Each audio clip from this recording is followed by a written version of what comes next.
রবি নমঃ।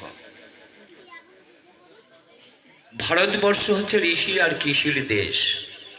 এই ঋষি আর কৃষির দেশে গুরু পরম্পরা, আর এই গুরু পরম্পরা অনুসারেই আজ এই আশ্রম এখানে প্রতিষ্ঠিত হয়েছে। দীর্ঘ বৎসর হল এই আশ্রম যোগানন্দ শিশু পাঠশালা নামে পরিচিত। আর এখানে অনেক শিশু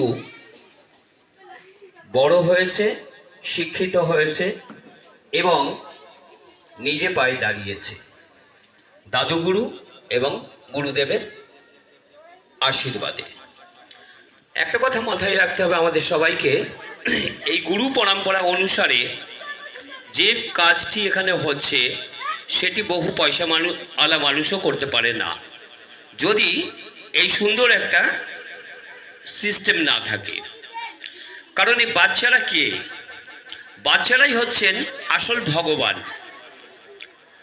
বাচ্চারা হচ্ছেন, একটা হিন্দিতে কথা আছে বলি, হিয়া बच्चा बच्चा है भगत सिंह, बहने झांसी की रानी है, हे वीर धरा के जाके जरा आवाज कहां से आती है। অর্থাৎ এই বাচ্চারাই হচ্ছেন একমাত্র আমাদের দেশের